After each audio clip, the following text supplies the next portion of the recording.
Kas teadsite, et suvisel pööripäeval ei näe mõnes maailma paigas kunagi ööd? Miks tundub, et päike jääb seisma? Millised varjatud jõud seda põnevat nähtust orkestreerivad? Selles videos avastage pööripäeva saladused, selle mõju meie planeedile, kultuuridele ja isegi meie kehale. See on pööripäev, ladina keelest solstat, mis tähendab, et päike seisab. Aga päike ei seisa tegelikult, see on maa kalle ja orbiit, mis selle illusiooni loovad. Kui meie planeet päikese poole kaldub, kogeme me maksimaalse valguse ja energiapäeva. Varjud lühenevad, koit saabub vara ja hämarus venib hilisõhtuni. Pööripäev on silmatorkav meeldetuletus, et me oleme osa kosmilistest tantsudest. Meie maailm kaldub just õigesti, et päikese kiiri püüda. See ei ole päike, mis muutub, vaid meie vaatenurk.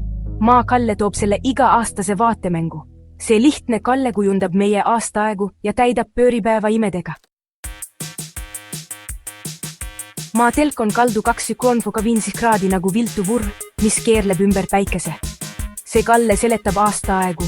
Kui põhjapoolkera kaldub päikese poole, on meil suvi ja pikad päevad. Päikese kiired tabavad meid otsemalt, muutes päevad soojamaks ja heledamaks. Kaugpõhjas päike vaevalt loojub, luues kesköö päikese.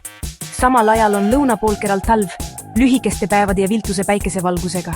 Pööripäev on selle kalde tipp, hetk, mil meie poolkera saab kõige intensiivsema ja pikema päikesevalguse. See on globaalne tasakaal. Meie suvi on nende talv. Kõik tänu maa elegantsele geomeetriale. Pööripäev on planeedi viis valguse ja elurütmi tähistada. Muistsed kultuurid jälgisid suve pööripäeva, ehitades monumente nagu Stonehenge, et tähistada päikese kõrgpunkti.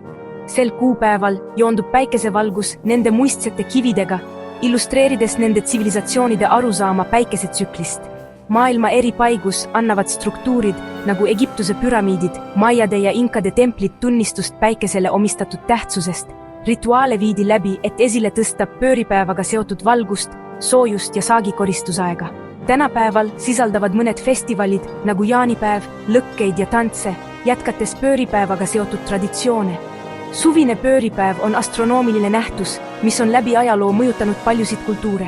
See tähistab aasta pikimat päeva ja on sageli seotud päikeseenergia ja viljakusega. Pööripäev ei mõjuta ainult loodust, see muudab ka meid. Meie aju reageerib lisapäeva valgusele, vähendades melatoniini, mis muudab meid ärksamaks ja energilisemaks. Päikesevalgus stimuleerib serotoniini, parandades meie tuju ja teravdades keskendumist. Seepärast tundub suvi sageli rõõmsam ja elavam. Kuid liiga palju valgust võib und häirida, seega on tasakaal oluline. Pööripäev on meie keha ja vaimu loomulik kõrgpunkt, aeg energia ja rõõmu ärakasutamiseks. Selle rütmiga kohanedes õitseme koos aastaajaga.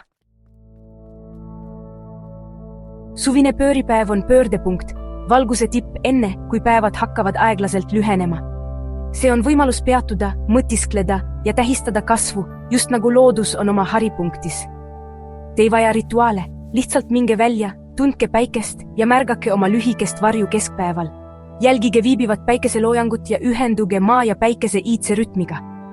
Pööripäev kutsub meid austama valgust, elu ja meie kohta universumis. Seda päeva tähistades võtame omaks oma maailma ilu ja tasakaalu. Kui teile see video meeldis, siis ärge unustage panna like, tellida Curio Kids ja jagada kommentaarides oma lemmiksuvehetke või neid pikki päikeselisi päevi. Jagage videot oma sõpradega ja näeme järgmine kord.